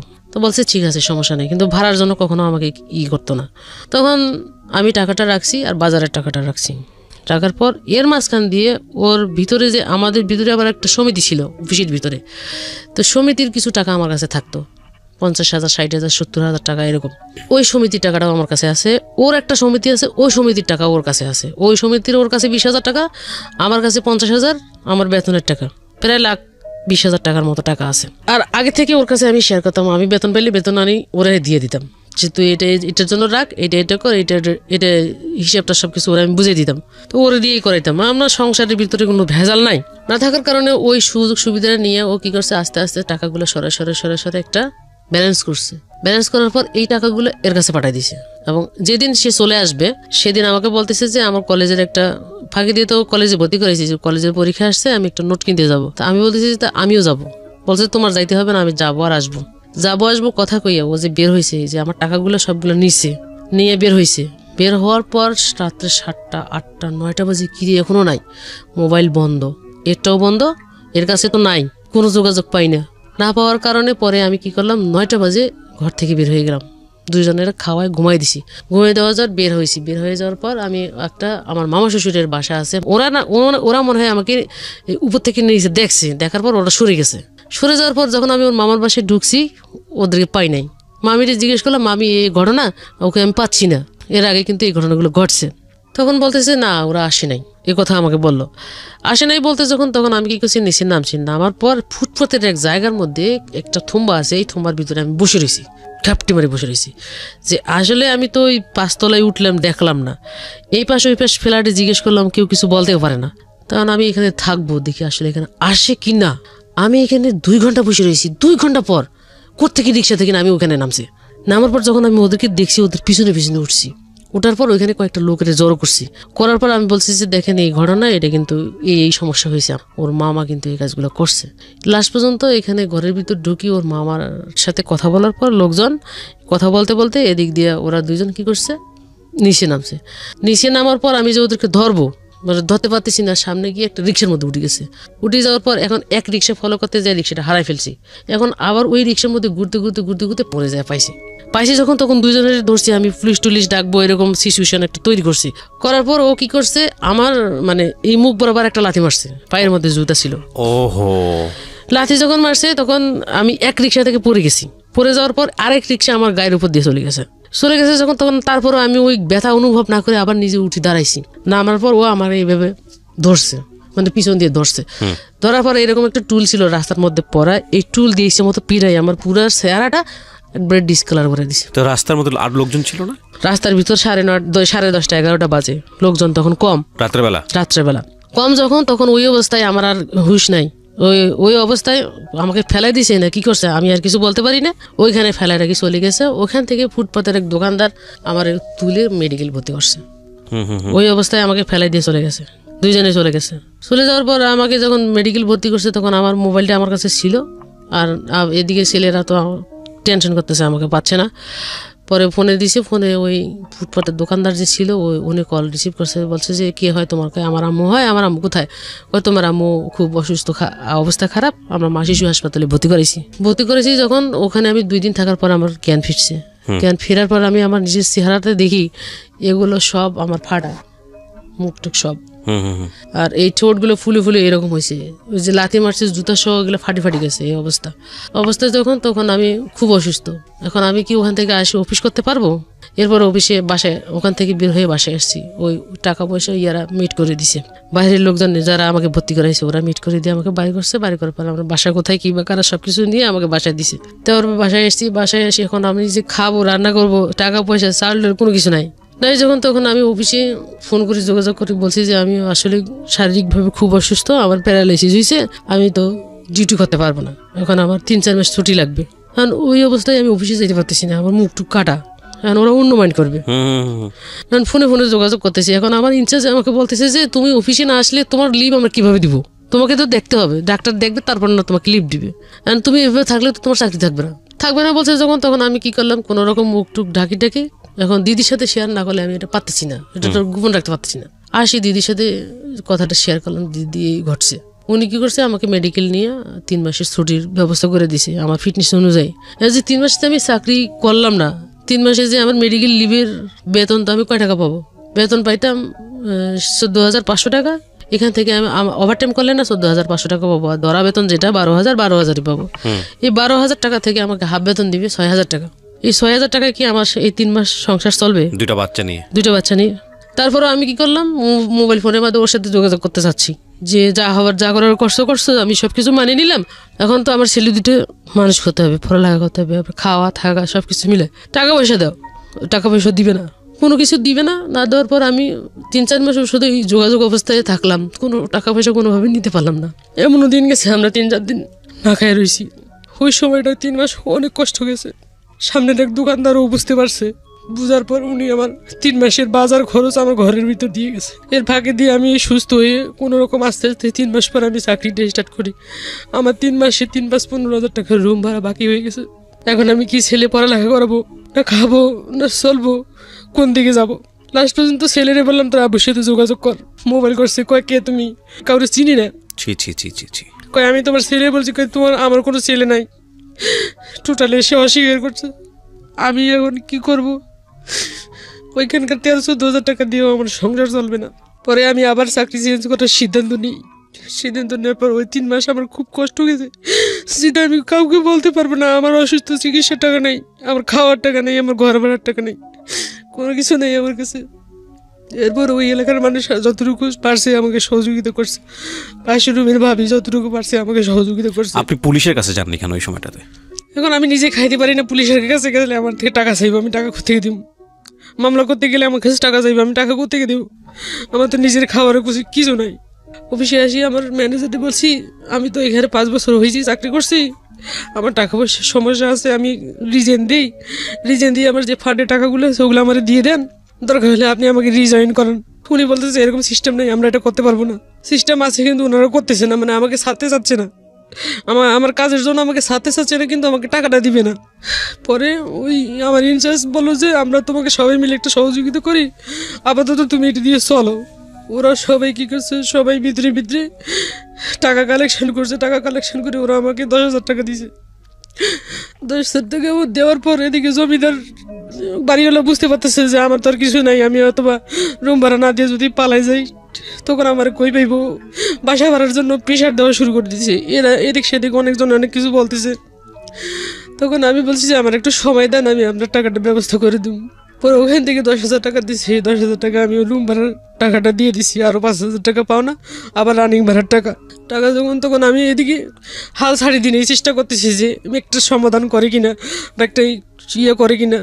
না করার পর তখন আমি আবারও ওদের বাড়িতে যোগাযোগ করলাম। সব কিছু আমরা এত ভাগি বললে চলবে না, আমাকে এখন শক্ত হয়ে দাঁড়াইতে হবে, নিজে করতে হবে। এখন ওর আশা ওদিকে বাদ দিয়ে অফিসে যাওয়া শুরু করি। পরের মাসে বেতন পেলাম, মানে 8,500 টাকা অ্যাবসেন্ট করার পর। এই টাকা দিয়ে রুম ভাড়ার টাকাটা দিয়ে দিছি। এদিকে স্কুলের বেতন, প্রাইভেটের বেতন সব কিছু মিলে দেওয়ার পর আমার খাওয়ার টাকা নাই।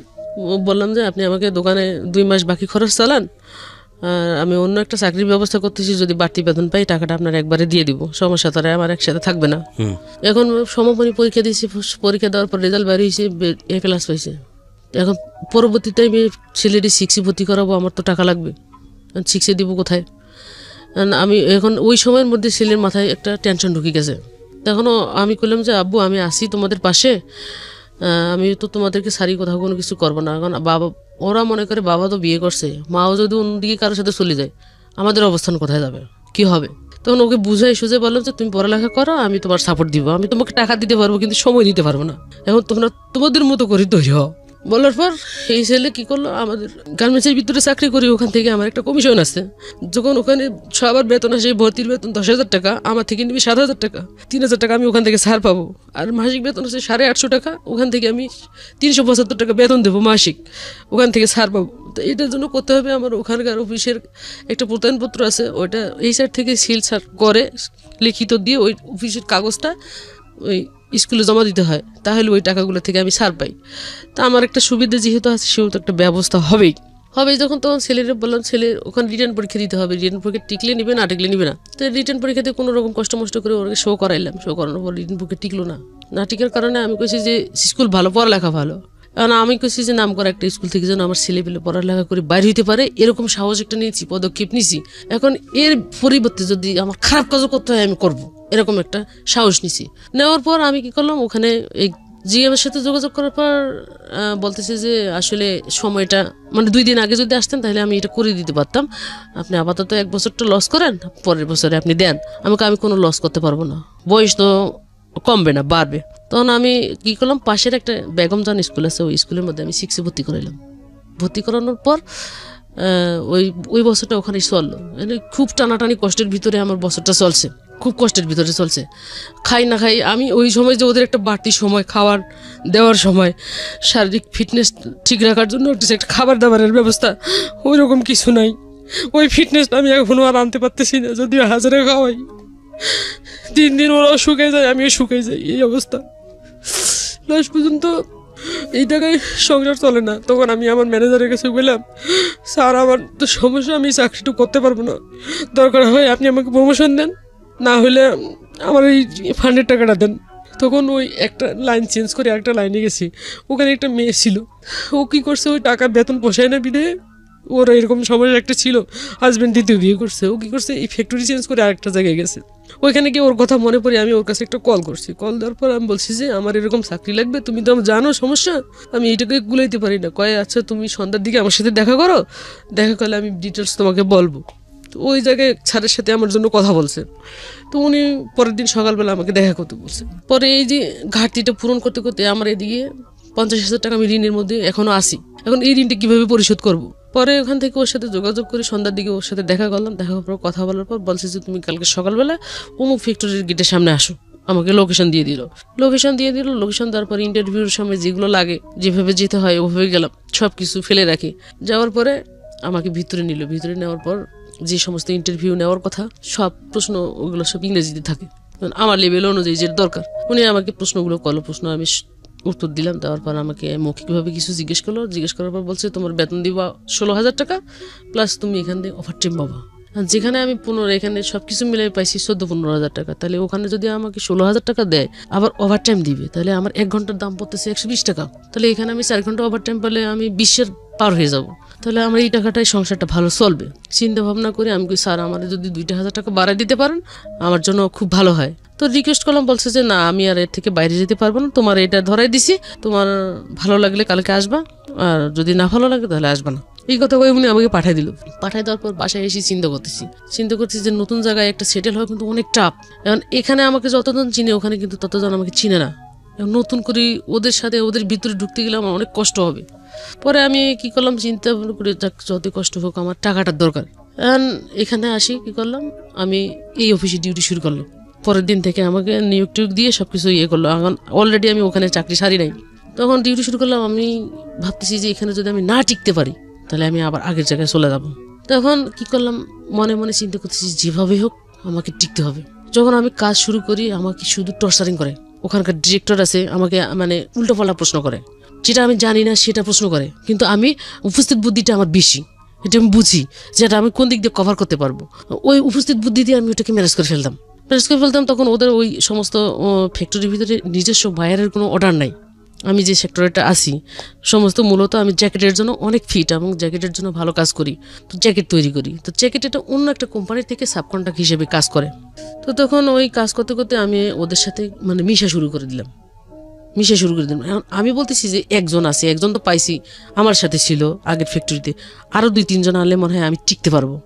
আস্তে আস্তে কি করলাম, সুপারভাইজার লেভেল যেগুলো সুইংয়ের জন্য কাজ করে, যারা সেলাই করে তাদেরকে নেওয়া শুরু করি। ওখানে আমি লাইন সেটিং করা শুরু করলাম। সেটিং করতে করতে আমি 5টা লাইন সেটিং করছি। সেটিং করার পর ওখানকার ম্যানেজার, ডাইরেক্টর, জিএম চিনে আছে, ওনারা আমার কাজে খুব খুশি হয়ে গেছে। খুশি হয়ে যাওয়ার পর এখন আমি ওখানে চাকরি করা অবস্থায় চাকরি করতে করতে এখন আমি নিজের মতো করেই চালাইতে নিতে পারতেছি। কিন্তু আসলে ওই মূলত ওইখানে ফ্লোর হয়েছে একটাতে ওটাই চলে, আর বাকি সমস্ত ফ্লোর যেগুলো আছে একটা বিল্ডিংয়ের ভিতরে, ওখানে স্কুল ব্যাগ, তারপর হচ্ছে আর্মিদের তাবু, পোশাক যে কতগুলো বানায় এগুলো, এই সমস্ত জিনিসগুলো, স্লিপিং ব্যাগ যেগুলো শীতের দেশে ওই যে ভিতরে ঘুমায় এগুলো তৈরি হয়। তো আমি বলতেছি যে আমি একটা কাজে পড়ে থাকবো না, আমার সব কাজ শেখার দরকার আছে। সব কাজ শিখলে আমি কোনো জায়গায় আটকায় থাকতে পারবো না। তো ওদের সাথে আমি কাজের পাশাপাশি এই কাজগুলো শিখে ফেলার পর যখন আমি ওখানে বেতনটা মোটামুটি ভালো পাইলাম, প্রথম মাসে বেতন পাইছি 22,000 টাকা। 22,000 টাকার বেতন দিয়ে আমি ওই ঋণগুলোর মধ্যে আস্তে আস্তে দেওয়া শুরু করলাম। তা আস্তে আস্তে দেওয়া শুরু করতে করতে ঋণগুলো দিতে আমার 1 বছর গেছে। 1 বছরে মোটামুটি ক্লিয়ার হয়ে গেছি। এখন আমি যে পরবর্তীতে আবার ভর্তি করাবো 2টা ছেলে, একটা 6-এ একটা 7-এ। এখন ভর্তি করাইলে আমার 2 জনের ভর্তির বিল আসে 20,000 টাকা, ভর্তির যে খরচটা। এখন আমি প্রত্যয়নপত্র জমা দিলে আমার 3,000 টাকা করে কমে আসে, 7,000 করে 14,000 টাকা লাগে। তো প্রতি জানুয়ারিতে আমার এরকম টাকাটা লাগে। এরকম সাপোর্টটা আমাকে কে দিবে? এখন আমি এর ফাঁকে দিয়ে চাকরি করা অবস্থায় এর সাথে যোগাযোগ করতে চেষ্টা করি, আমার বাড়ির সাথে যোগাযোগ করতে চেষ্টা যখন করি তখন ও আমাকে ধরা দেয় না। তখন আমার বাড়িও আমাকে ধরা দেয় না, আমার মা আমার ভাই ধরা দেয় না। তখন এ কি করছে, এদিক দিয়ে এর সাথে সংসার চালাকালীন অবস্থায় আমার মা আমার ভাইরে ও প্যাকেট করে ফেলছে, ওর পক্ষে করে ফেলার পর তখন আমি আমার মার সাথে একদিন ফোনে কথা বললাম, মা সবার জীবনে তো একটা কোনো কিছুর দরকার হয়, প্রয়োজন হয়, আসলে আমি 2টা ছেলে নিয়ে কীভাবে দিন কাটাইতেছি, তোমার কি একটু প্রশ্ন জাগে না মনে যে ও ছেলে 2টা নিয়ে আসলে চলতে পারে না, খাইতে পারে, ও কয় টাকা বেতন পায় তুমি কখনো চিন্তা করছো? আমি তো জানি তুমি তো চাকরি করতেছো, খাইতেছো, আমার খবর কি নেই, উল্টো কথা ও বলে। তখন আমি বুঝতে পারছি যে এখানে একটা কিছু আছে। তখন ওর পরের দিন আবার কল করি, দেখি ওয়েটিং কল, এর নাম্বারে কল করি, 2 নাম্বারে সেম ওয়েটিং। তখন আমি কি করছি, পাশের বাড়িতে কল দিছি, ছোট একটা বাচ্চা আছে। আমি বলছি তোমার দাদি কোথায়? কয় দাদি তো বাড়িতে আছে। তোর দাদি দাও তো। ওরে পাশ থেকে বলতেছে বাড়িতে নাই। এটা যখন আমি বুঝতে পারছি তখন আমি কি করছি, এই ফোনটা কাটে দিয়ে যখন ওর ফোন ফিরে পেয়েছি আবার ফোন দিছি। ফোন দিয়ে বলতেছি যে তুমি কোথায়? কয় আমি অমুক জায়গায় আছি, তোমার নানার বাড়ির এদিকে আসছি। ফোন দিতে চাইলো, তুমি বললা যে বাড়িতে নাই। কয় না, এই কথা তো আমি বলি নাই। আমি যেটা কানে শুনছি এটাকে আমি অস্বীকার করতে পারি? উনি আমাকে ফলস বানাই দিচ্ছে যে ওরা আমাকে চায় না, ওরা ওকে চায়। বন্ধ করে দিছি যখন, তখন আমি বলছি যাক আমি একলা যদি জীবনে বেঁচে থাকি তাহলে কিছু করব, আর যদি না থাকি তাহলে কিছু করব না। ওখান থেকে আসার পর এখন আমি নিজে নিজে চিন্তা করতেছি ওকে তো এমনি এমনি ছেড়ে দেবো না, আমি ছেড়ে দেওয়া যায় না। ওখানে চাকরি করা অবস্থায় আমি এই অফিসে ঢুকলাম। এই অফিসে ঢুকে আগের জায়গায় যে আমি আমার কিছু পাওনা আনা আছে, ডিজাইনের একটা ব্যবসা আছে, এখানে আসি ডিজাইন দিলাম। ডিজাইন দেওয়ার পর এখান থেকে আমি 55,000 টাকা পাইছি। তার আগে তো আমি মামলার দিকে যাইতে পারিনি টাকার জন্য। টাকাটা হাতে নেওয়ার পর, টাকাটা পাইলাম যখন, পাওয়ার পর আমি কি করলাম, মানে কার কাছে যাব, থানার ভিতরে যখন আমি গেলাম ওখানে পুলিশের সাথে কথাগুলো শেয়ার করলাম। শেয়ার করার পর উনি বলতেছে যে আপনার এত টাকা লাগবে, মানে যে টাকার অ্যামাউন্ট দিছে ওই টাকা তো আমি জীবনেও সম্ভব না খরচ করা। তখন আমি বলতেছি যে তাহলে আমি এটা কিভাবে করব? হ্যাঁ, আপনার সাথে তো আমি শেয়ার করলাম আমার বিষয়টা, আপনি এত টাকার কথা বললেন, তাহলে আমি এটা আমার পক্ষে খরচ করা সম্ভব না। খরচও করতে পারবেন না, সমাধানও করতে পারবেন না, আমাকে বললো। তখন আমি তারপর পুলিশের সাথে একটা যোগাযোগ রাখলাম। যোগাযোগ রাখার পর আমি ওখান থেকে এক ডাক্তারের কাছে গেছি, হোমিও ডাক্তারের কাছে, মানে ছোট ছেলেটা একটু অসুস্থ হয়েছে, ওর কাছে গেছি। তো উনি আমার মানে আপসেট দেখে বলছে যে আপনার মানে কোনো সমস্যা আছে, আপনি আমাকে খুলে বলেন। যখন আমি ওনাকে খুলে বললাম, উনি আমাকে একজন উকিল দেখাই দিল, মানে ওনার ফ্রেন্ড হয় আর কি, যে উনি অনেক ভালো মানুষ, মানুষের উপকার করে। আপনি ওখানে গেলে আপনি ফোন নাম্বার দিতেছি, আপনি আগে কথা বলেন, কথা বলি আপনার সাথে যদি দেখা করতে বলে তাহলে আপনি যাইন, আশা রেখে আপনার টাকা খরচ কম পড়বে। তখন আমি ওখানে ওনার সাথে বসে থেকে কথা বললাম। কথা বলে উনি আমাকে বলতেছে যে আপনি শুক্রবারে আমার বাসায় আসেন। তো ওখান থেকে যাওয়ার পর আমি শুক্রবারে ওনার সাথে বাসায় গেলাম। বাসায় এসে দেখা করলাম, কথা বললাম। কথা বলার পর ওনার সাথে কোর্টে গেলাম। কোর্টে সব ডকুমেন্টস দেওয়ার পরে উনি মামলা রেডি করলো। রেডি করার পর ওনার কাছে আমি 3,000 টাকা দিয়েছি মাত্র। কোর্ট থেকে মামলা করছেন আপনি? হ্যাঁ, কোর্ট থেকে। আচ্ছা, অ্যাডভোকেট নিয়ে আমি কোর্ট থেকে মামলা করলাম। কত সালে করেছেন? করলাম 15 সালের শেষের দিকে। আচ্ছা, কি মামলা ছিল? উনি মামলাটা দিল শিশু নারী নির্যাতন, নারী এবং শিশু নির্যাতন মামলা। আচ্ছা, দেওয়ার পর আবার এই যে বোন বিয়ে করছে, এই ডকুমেন্টস আমি থাকা অবস্থায়, আমার 2টা ছেলে আছে, সবকিছু ডকুমেন্টস নিয়ে সব কথাই ওখানে উল্লেখ করা হয়েছে। হওয়ার পর উনি মামলা দিচ্ছে। মামলা দেওয়ার পর মামলার 15 দিন যেদিন হয়েছে, আমি বলতেছি যে ওরে ইমিডিয়েটলি ধরা দরকার, এটা কি করতে হইব। তখন উনি ওই শুধু 3,000 টাকার উপরে আমার যে কাজগুলো করছে, এবং উনি 15 দিনের মধ্যে ওরে অ্যারেস্ট করাইছে। আচ্ছা, এখানে আমার একটা প্রশ্ন আছে। আপনি যেটা বলছেন যে যেই পার্টিকুলার কোনো পুলিশের কাছে আপনি গেছেন, সে আপনাকে সাহায্য করেনি, কিন্তু আমাদের যেটা একটা নিয়ম আছে, আপনি কি জানেন যে একটা হেল্পলাইন আছে 999-999, এটা কি জানেন? পুলিশের হেল্পলাইন, যে এই নাম্বারে ফোন করে যদি কোনো বিপদ বা কোনো ধরনের পুলিশি সাহায্যের দরকার হয়, পুলিশ এই নাম্বারে ফোন করলে এটা সাহায্য করে। এটা কি আপনি জানেন? না, আমি আজকে পর্যন্ত জানতেন না। আচ্ছা, এছাড়া কোনো এসআই যদি কোনোভাবেই আপনার কাছ থেকে কোনো ধরনের হ্যারাসমেন্ট করে, তাহলে তার যে বস আছে তার কাছে যাওয়া যায়। সেই বস যদি হ্যারাসমেন্ট করে, তাহলে তার যে বস আছে তার কাছে যাওয়া যায়। এই রকম করতে করতে আইজি পর্যন্ত যাওয়া যায়। এটা জানতেন? হ্যাঁ, এটা জানতাম, কিন্তু আমি জানি না যে ওই অপেক্ষা করতে হয়, অপেক্ষায় বসে থাকতে থাকতে আসতেছে নাই এরকম।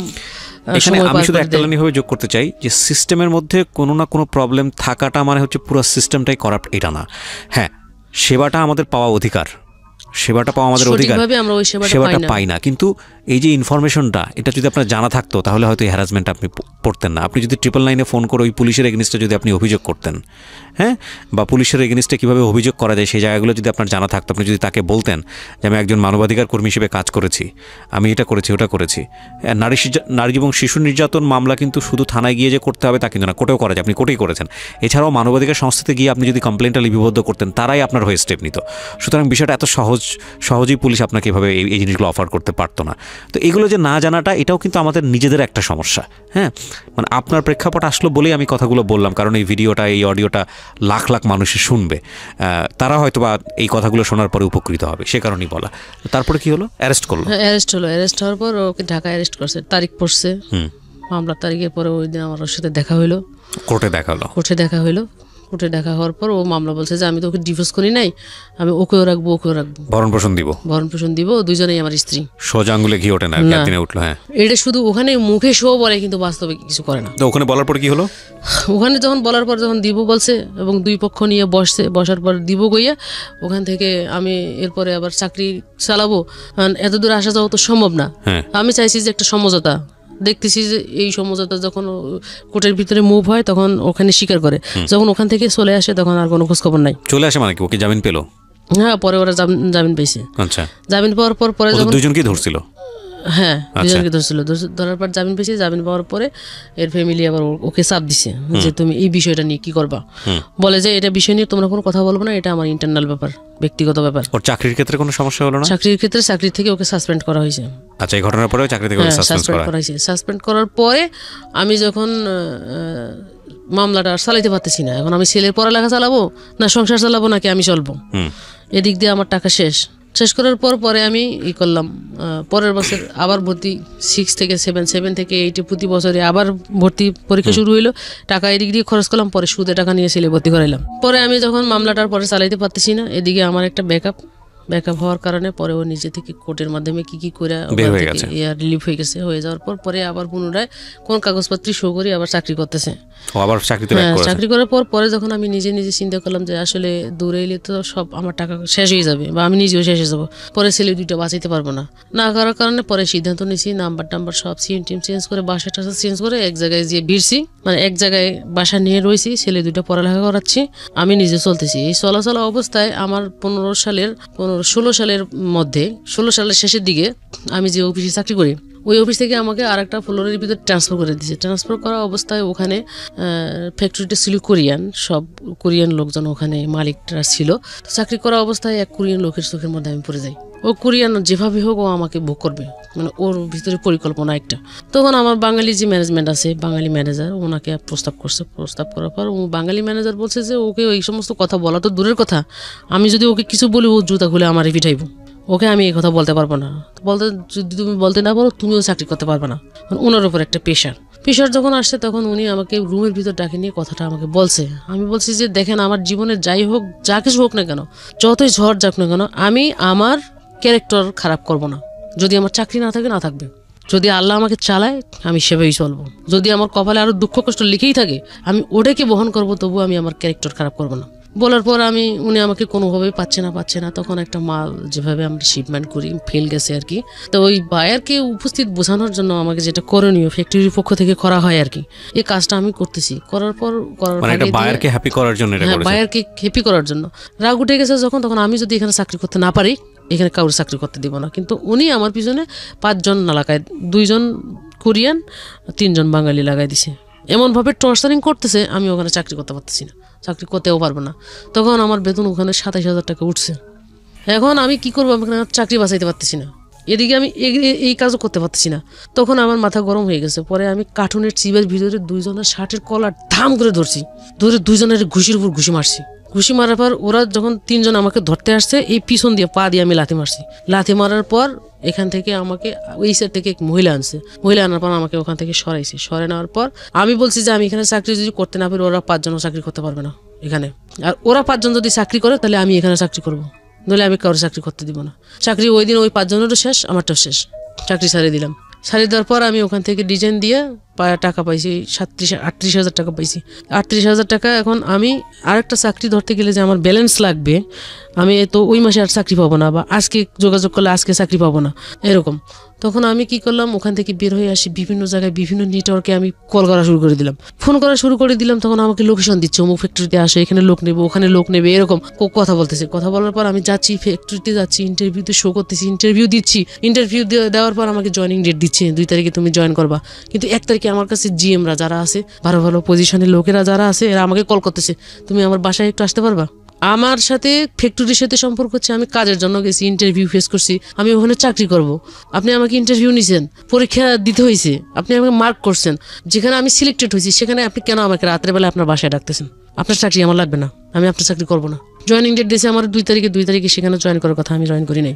না করার পরে আমি 2 মাস জবলেস থাকলাম, আবার একটা কষ্টের ভিতরে পড়ে যাচ্ছি। 2 মাস চাকরি না থাকা, আমি এখন এইদিকে থাকা খাওয়া সমস্যা হয়ে যাওয়ার পর আমি কি করলাম, এক কোরিয়ান ম্যাডামরে পাইছি। ও ম্যাডামের কাছে কল করছি, ম্যাডাম আমার জব লাগবে। কয় কামিং, ওইরকম পরিবেশ পরিস্থিতি নাই, আমি একটা ভালো কাপড় পরবো বা আমার পদ পজিশন অনুযায়ী যে আমার 8 মাস থাকা দরকার, স্মার্ট থাকা দরকার, ওইটা আমার কাছে নাই। এখন ওরা সবসময় ফলো করে আউটলুকিং। আমার কোয়ালিটি যদি ঠিক না থাকে তাহলে আমি কাজের কোয়ালিটি কি দেবো? তারপর কোনো রকম ম্যানেজ করে আমি গেছি। যাওয়ার পরে উনি আমাকে প্রস্তাব দিল যে তুমি আমার এখানে কন্ট্রাক্টে কাজ করবা, ডেলি হিসেবে তোমাকে টাকা দেবো। এখন আমি যে পজিশনে চাকরি করছি ওই পজিশনে আমাকে সবাই চিনে। এখন আমি যদি তোমার এখানে কন্ট্রাক্টে কাজ করি, আমি কন্ট্রাক্টে কাজ করতে পারবো না, সম্ভব না, আমি কাজটা করবো না। তখন আমাকে বলতেছে আমার টেমা বাইরের একটা 11,000 পিস মাল ফেল আছে, মালটা আমি 10 বার রিসেক্ট করছি, আমার মালটা শিপমেন্ট দিতে পারতেছি না। তুমি যদি মালটা শিপমেন্ট দিতে পারো তাহলে তোমাকে আমি 25,000 টাকা স্যালারি দিব, প্লাস তোমাকে ফুল বোনাস দিব। তখন আমি ওর কথায় রাজি হয়ে যাই যে আমি মালটা শিপমেন্ট করাই দেবো, আর তোমার যেটা দেওয়ার তুমি আমাকে দিবা। চিবি তখন আমি ওখানে জমা দিলাম। জমা দেওয়ার পর ওই দিন থেকে আমি ওখানে কাজ স্টার্টিং করলাম। স্টার্টিং করার পর আমি 4 দিনে কাজটা ওকে করে 5 দিনের দিনে ওর শিপমেন্ট আমি ওকে করাইলাম। ওকে করার পর উনি আমাকে 25,000 টাকা বেতন ধরাইলো আর দিল, মানে ওই রোজার মাসের 10 দিন আগে আমি জয়েন করছি। ওখানে ফুল বোনাস আমাকে দিয়ে দিছে। মোটামুটি একটা ভালো পজিশনে আসলাম। আসার পর কোয়ালিটি ম্যানেজারের সাথে, আমি যে কোয়ালিটি ইনচার্জ, কোয়ালিটি ম্যানেজারের সাথে যখন আমি চাকরি করতে যাব, আমার সব কিছু ইন্টারনাল ডিল করতে হবে কোয়ালিটি ম্যানেজারের সাথে। আমার সমস্যাগুলো কোয়ালিটি ম্যানেজার ডিল করবে বায়ের কাছে, কারণ আমার ফ্লোরে একটা জিনিস তৈরি করতে গেলে নানান ধরনের সমস্যার সৃষ্টি হয়, যেটা আমি জানি। সেটা আমার কাকে জানাইতে হবে? ম্যানেজারকে জানাইতে হবে। ম্যানেজার যদি আমাকে সাপোর্ট না করে সেখানে কিন্তু আমি কাজ করতে পারবো না। এখন ম্যাডামের কথা হচ্ছে যে আমি সকাল 7টা থেকে ঢুকবো, রাত্রে 9টায় বের হবো, এবং ওই ম্যানেজার কি করে সব কিছু ইনফরমেশন ওকে দিতে হবে, ম্যাডামকে দিতে হবে। ম্যাডাম আমাকে বলতেছে, এবং কোনো শুক্রবার বন্ধ নয়, প্রতি শুক্রবারই ডিউটি করতে হবে, সকাল 7টা থেকে রাত্রে 9টা। অ্যান্ড কোনো রকম এদিকে তো আমার টাকার দরকার, প্রয়োজন আছে, করতে হবে। করা অবস্থায় এর ফাঁকে দিয়া চাকরি করলাম। করতে থাকতে আমি এদিক দিয়ে অসুস্থ হয়ে গেলাম। আপনার বাচ্চা এখন, বড় বাচ্চাটা কোন ক্লাসে পড়ছে? বড় বাচ্চা এসএসসি পরীক্ষা দিব, আর ছোটটা টেস্ট পরীক্ষা শেষ হয়ে গেছে, ছোটটা জিএসসি শেষ করছে। এবং আপনাদের ফর্মালি যে ডিভোর্স হওয়াটা সেটা এখনো হয় নাই? না। এবং আমি যতদূর জানি যে আপনাদের মধ্যে কোনো যোগাযোগও নেই। ওরা কি করে না করে আপনি যোগাযোগ রাখেন না, ওই পক্ষ থেকে কোনো যোগাযোগ রাখে না। আপনার 2 বাচ্চা তার বাবাকে মিস করে না? মনে করলেও ও আমাকে ওর কথা মনেও করতে দেয় না। বাবা মানে ছেলেই মনে করতে দেয় না?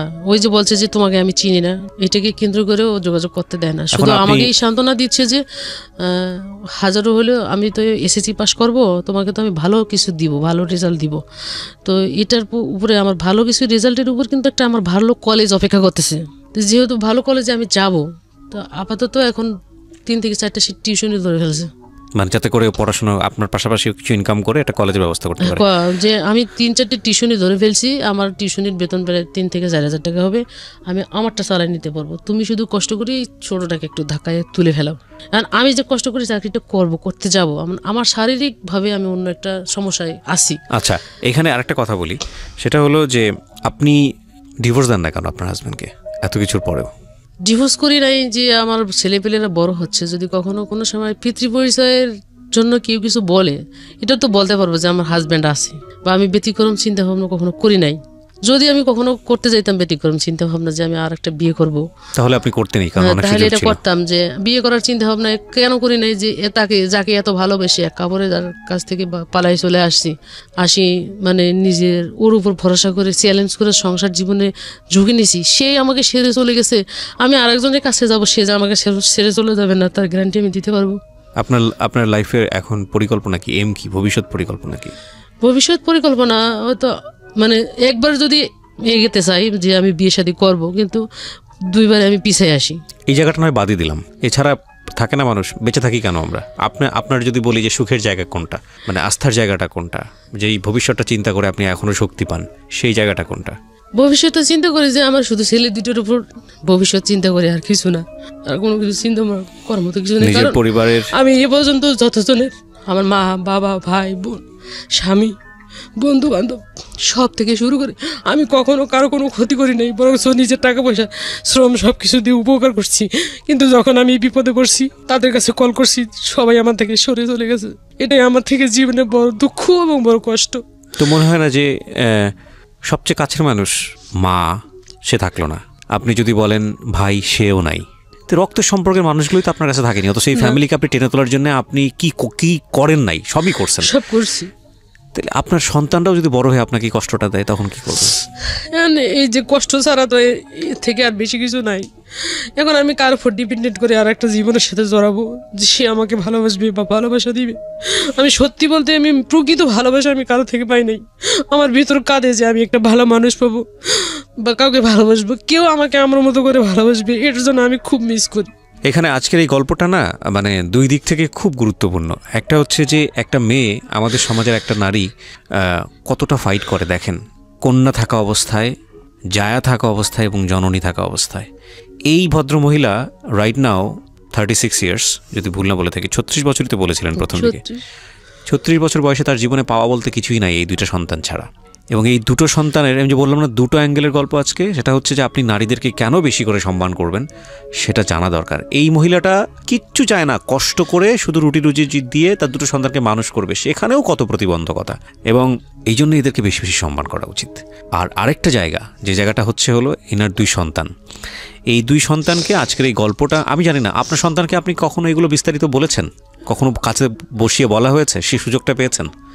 না, কখনো বলি নাই। আমি শুধু বলছি যে তোমরা আমার কখনো কোনো বিষয়ে চিন্তা ভাবনা করবে না, তোমাদের পড়ালেখা তোমরা চালাই যাও, টাকা আমি যেভাবে আমার ভিক্ষা করা লাগলে করব, কাজ করতে হলে ডেইলি কাজ করা লাগলে কাজ করব, কাজ করে তোমাদের টাকা পয়সা রুজি করে আমি তোমাদের পড়ালেখা চালাবো। এই গল্পটা তোমাদের দুইজনের জন্য, বিশেষ করে তোমরা যে দুই ভাই আছো, তোমরা একটু মনোযোগ দিয়ে শুনো, কারণ with the name of almighty Allah, মানে আল্লাহ তো কাউকে ফেলে দেন না, সেই অর্থে বলছি আর কি, যে আল্লাহর পরে তোমরা হচ্ছে দুইজন, যেই দুইজনই হচ্ছে ওনার শেষ আশ্রয়স্থল। ওনার জীবনে যদি কোনো কারো কাছ থেকে যদি প্রত্যাশার কোনো কিছু বাকি থাকে, যে আমার এই দুটো সন্তানের কাছ থেকে অন্তত আমি আমৃত্যু ভালো ব্যবহার এক্সপেক্ট করি।